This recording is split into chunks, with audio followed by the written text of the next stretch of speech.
Welcome to LSC. It's Sports Time. I'm your host, Bob Hintz. Today I have with me Carlos Campbell, former football player over at Phoebus High School and Hampton High School, and then went on to much better things.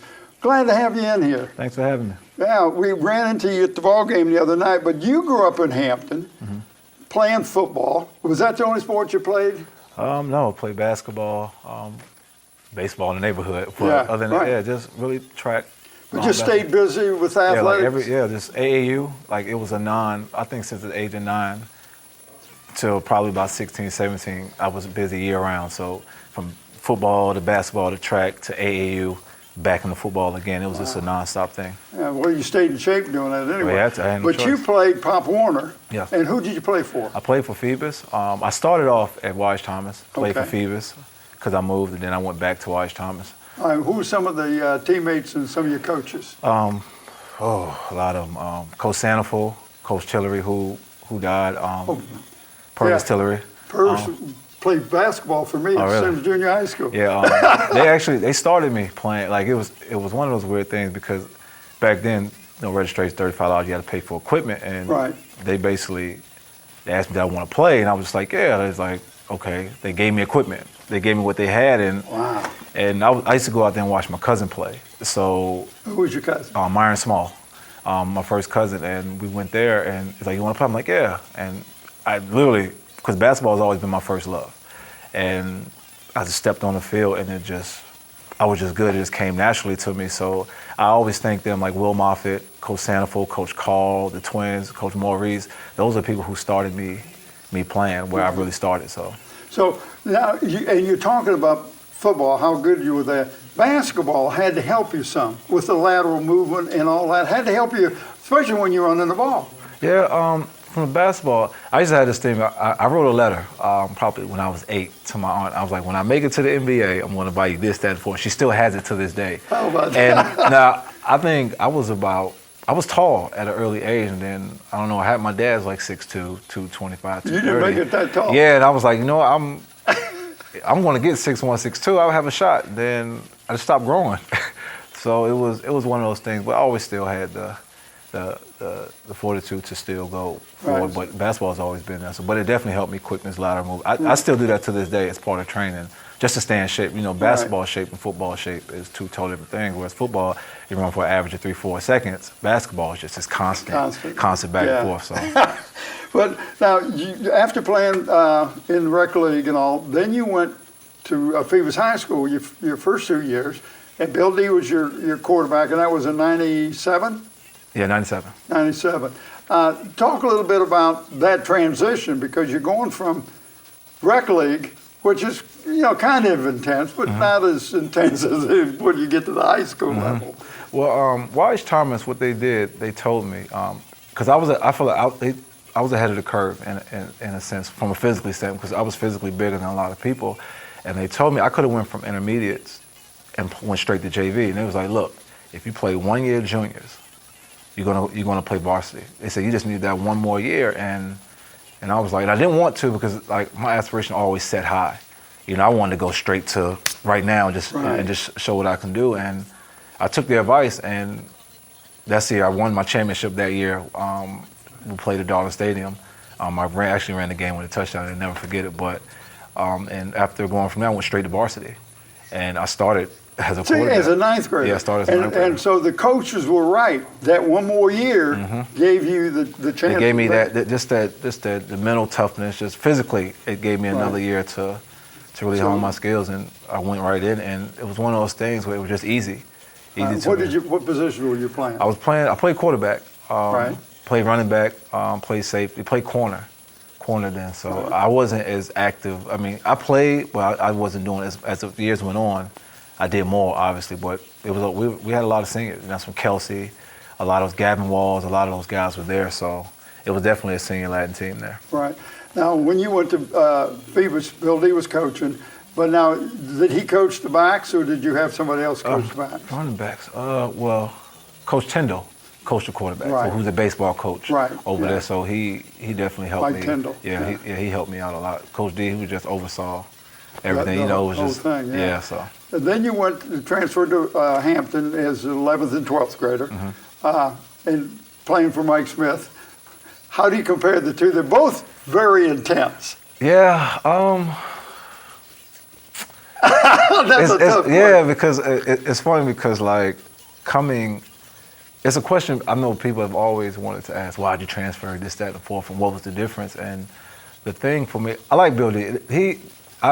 Going to Phoebus helped me. I mean, because I'm homegrown. I'm from Phoebus, and growing up, I wanted to beat Hampton. Hampton was, and a lot of people didn't like it, but you had to respect this tradition and what they've done. Coach Smith, what they've done, not only in the city or the state, but countrywide. Coach Smith is one of the very few coaches who have 400 plus victories winning his high schools, and he's been doing 40-something. I want to say, like, it's been a very long time. Been for a long time, yeah, but he's got over 430-some wins. You're absolutely right. Yeah, but it was night. It was night and day, really. I mean, the intensity and the passion was there, but I always told Coach Smith, he always reminded me of like Bobby Bowden in a sense. Like he had this edge to him, like there was a seriousness about it, but he just had this edge to him where it was like it was funny, but it was serious at the same time, and and he's a legend in his own right. Well, you got a chance to play for two good coaches. There's no doubt about that. Then you at Hampton, you did pretty good. I know at Phoebus you were 6-5 and 9-2. Then at Hampton, you guys 12-1 and 11-2 or something like that. So I mean, you had some great ball games that you can't, a lot of people never get to go to. Mm-hmm. Oh man, this guy got to play for two great coaches, had some great records. But then you start the recruiting process. Mm-hmm. A little different. Talk about the recruiting process. I started getting letters early, so that probably early as I think my very first letter was from Michigan State. I want to say first. I started getting a little bit here sophomore year, got a little bit more. The recruiting part, it was just exciting getting letters from somebody wants me. Yeah. So it wasn't. I was just getting letters that I know they just sent out to everybody. I was just excited just to be on somebody's list. So what was exciting me, and then you start to get as the years went on, I started getting the handwritten ones. Yeah, Carlos, saw your game. Then they start coming in. They want to see you and visiting. So, for me, it was good. And at the same time, I didn't come up really. Go to college on a scholarship. Like free, like it wasn't, and then about sophomore, junior year, that's when I was like, I can really use this talent to, to open up other doors. So you took some trips. Where did you take your trips to? With the UVA, Michigan, Georgia, and Notre Dame. Notre Dame. And you ended up at Notre Dame. Notre Dame. It's a funny story. What got you there? I've always been a Michigan fan since I was a kid. The Big House, Charles Woodson, Tom Brady, like all these guys. I've always been huge fans of just the tradition. It's a football factory. Good school academically. Well, they got $100,000 people they put in the stands for crying out loud. It's fun. It's not as loud as you think it would be, but I've always been a child who this tradition, the tradition there. Right. But I went on my visit. I actually missed a basketball game to go on my visit, and I bought a hat and everything. I was ready to come in. They was like, "Look, Coach Campbell." They called him Soup, which is funny because his last name was Campbell. He said, "Look, you want the scholarship? You got it." And I'm like, "Cool." I said, "All you got to do is just come and meet." I already know me. I'm setting my mind already as to what I'm going to do. And I go on to speak. That's Lloyd Carr was a coach then. So I go to speak to Lloyd, and he's like, "Well, Carlos, I like you." That's when I wanted to play both ways, and they were one of the few schools that were going to let me play both ways. Oh, okay. So what happened was that I talked to Coach Carr, and he's like, "Well, we're waiting on a kid out of Detroit to see what he's going to do, if he's going to commit." He said, "Well, I'll let you know on Monday." And I went, and I wasn't heartbroken, but it was like, all right, I understand the business side of it. It doesn't really matter. This is where I want to go. And the kid ended up being Braylon Edwards. So what he went there, what he did, and stuff like that, onto the NFL. So wasn't mad. Then I took my visit to Georgia. And I've always wanted, SEC is the best conference in the country, so I always wanted to play against the best. Right. And that was in Georgia, that was Mark Richt's first year. And I went down there, I loved it. The thing there was that from a football tradition, you can't, it's Georgia, it's the Southeast Conference, you're going to compete every year. One thing that kind of stuck in my head there, they did academics on the last day. like right before I left. But even then, I was like, all right, maybe it's just everybody does things differently versus when you compare to Notre Dame. When they come in, they got everything they can prove on paper. Like their presentation is bar none probably the best in the country. And as a parent, you love to see that. Right. Yeah, my mom didn't like how they handled the situation. They kind of backdoored her in a way. But the coach said, I would have went there. Coach said something. He said something smart. And I was like, well, I said, I'm the top athlete in the nation. I don't need y'all. I have all the schools. And it just left a sour taste in my mouth. And after that, I didn't know what I was going to do. I didn't want to stay in-state. Right. Because I felt like I wanted to really see what I was made of, test myself, and not because it's so easy to come other athletes from other parts of the country. It was just that, but just from personally, like, because when you go to Virginia, it's so easy. If something goes wrong, I can go home. And I didn't want that crutch. You know, didn't want to be able to I also didn't want my mom to pop up either. She'd be up every weekend, so. I didn't want that crutch, and I really didn't know what I was going to do. And I was like, well, should I open recruiting back up, tell people? And I was like, well. And it was funny, my grandmother died in '98, sophomore year, when I was at Phoebus, and that affected me a lot more than a lot of people. I have a tattoo on me, on my arm, but I was sleeping in her house, and she came to me in my sleep. Like, it was the weirdest thing ever, and she was like, because one thing my grandmother used to always teach me, and she was like, pushed me hard on academics, and I was hard set on, I wanted an academic scholarship. I didn't want to be the cliche, your typical athlete who just could run fast, jump high, hit, you know. I didn't want to be that, so I wanted to kind of change it up. And one thing she used to always tell me, like, if you can execute it here, you can master it here. So that's something that's always stuck with me. And she's like, well, like, they could take your family, your money, your arms, your legs, but the one thing they can't take from you is your mind. You know, so that's your biggest tool, that's your biggest weapon. Nobody can take knowledge from you. Nobody can stop you from learning. Right. So I really was on this academic thing, then reality set in. I was like, well, I've known people who have 4.0s and everything and still have to pay for school. So I was like, well, I have this gift, this talent, I'm going to use it to the best of my ability. And she came to me in my sleep, and I knew it was Notre Dame, because, you know, Notre Dame, well, they're on TV every week, you know, great tradition, they're iconic. Yeah, so, basically. And football doesn't work out. You're looking at an alumni and a degree that can carry you 20, 25 years post-college, so. Yeah.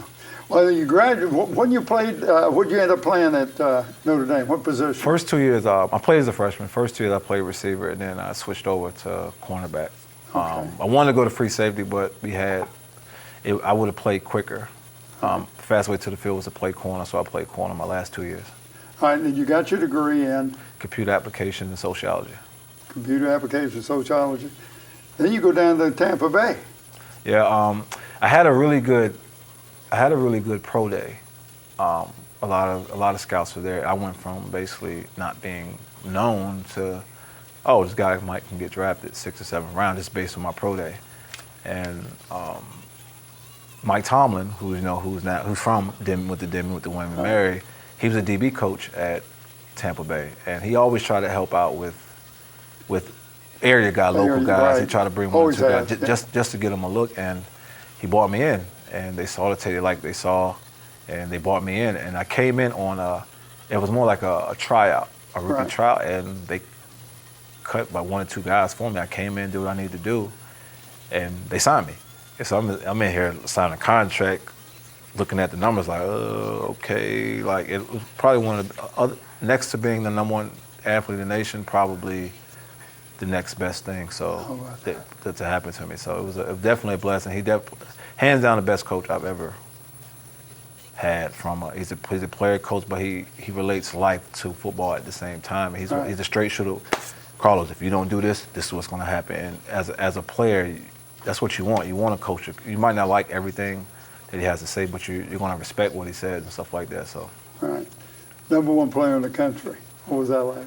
I didn't even know, to be honest. Like, I always wanted to do everything. You know, like I said, I've always shot for the stars, so I wanted to do everything. I wanted to play, like, I think probably my senior year, quarterback, running back, receiver, punter, kicker, kick returner. Like, I think somebody wrote something on the paper like he does everything but drive the bus to the game. So I mean, it was definitely one of my accomplishments to be one of the best, and I just happened to be the #1 guy in the country. Like, there's this thing when I was playing in the team in Philly. They was like, "Carl, you #1 recruit in the country?" I mean, athlete. I'm like, "Yeah." Bring back some tape. I'm like, bring back some tape. We don't believe you. I'm like, I said, Google it. You know, so they look it up. And so I went to Coach Smith last week. I got some tape. I texted him, look, I got some tape for y'all. So I recorded a video on TV and I was like, look, #1 cat. And they was like, we don't know if it's you. So it's one of those things, but definitely a big accomplishment. Talk a little bit about the athletes. You and I were talking earlier about this, about the athletes from the 757 area.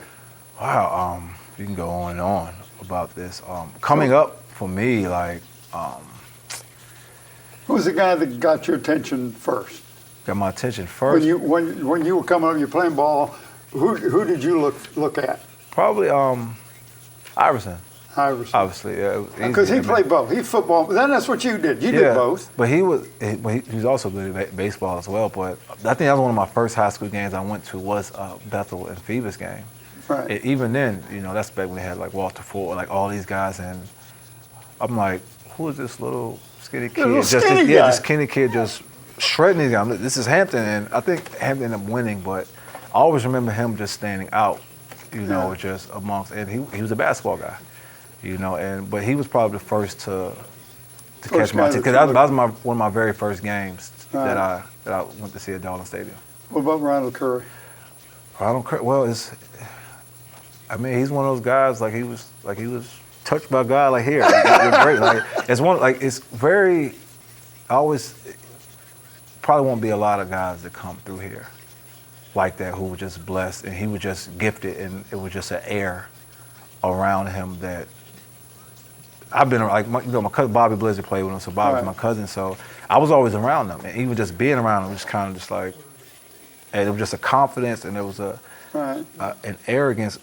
But not in a bad way. It was just like he takes what he does serious, and one of the greatest, if not probably, to come out of. Everybody knows. Like when I went to college, Ronald Curry, let me show. So I'm showing tape. They're like, I heard about he did this with punt return. I'm like, well, was it like for you to follow him?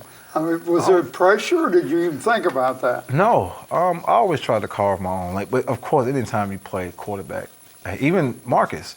Higgins, and I played against Marcus and Pop Warner, and me and him used to battle Pop Warner, but Marcus I was watching some tape. I watched the Culpeper game like last week, and some other games, and just watching Marcus. Marcus kind of gets lost there in a sense because everything's been around Curry, but Marcus was a very, very, very good quarterback, and then you had Tyrod follow him as well, but it was some, of course, like everybody, the standard is always Ronald Curry. He did this, he did that, and I try not to get caught up.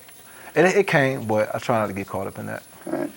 Well, we're going to kind of wrap this up because, well, first of all, you left the Tampa Bay, you became a personal trainer, and now you're in transition and still got an open door to continue to play some.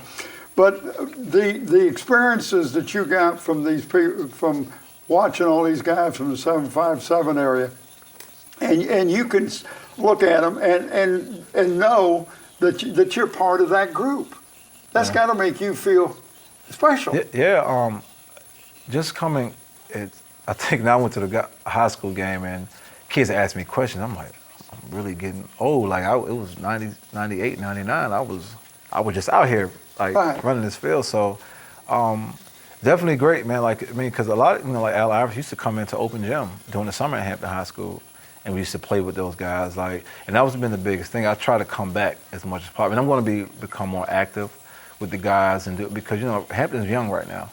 Yeah. So I think what'll get that going is just guys coming back who, there was a standard there was a tradition there, and it meant something to put on that jersey. I leave, go to college, play pro ball, and I come back, and Hampton has won Phoebus has won 5 or 6 state championships. So I'm like, what's going on? But it's good because the state champion is coming from the city of Hampton, so. Right. You're living here in no, I'm just here I come and visit. Okay. I was in Atlanta. Are you in New York? Is that where you are? That's why I'm end up moving there. That's but I'm in Atlanta. Go. I still have stuff there. Once I go back there, I move from there, then I'll be heading to New York. So what are you doing now? Well, now other than the football stuff. I'm about to get back into to training. Commercials. I did an Under Armour commercial. I did something for ESPN. Transition into that, commercials. Probably getting some acting, modeling, and stuff like that. I want to end up doing camps around here, helping little kids, and probably get into motivational speaking, just spreading the word. Just things that because I have a story, you know. I didn't have the going from all of this to, you know, everybody had these expectations of me, and I don't feel like I've let them down. It's just some people have to take the long road. Some people get there quicker than others, and you know, just share my story, what I went through, the ups and downs, the mistakes I've seen people make. So just really start giving back. Oh, appreciate you coming in. I want to thank you for tuning in to LSC and Sports Time. I want to thank my special guest, Carlos Campbell. I'm your host, Bob Hintz. Till next time.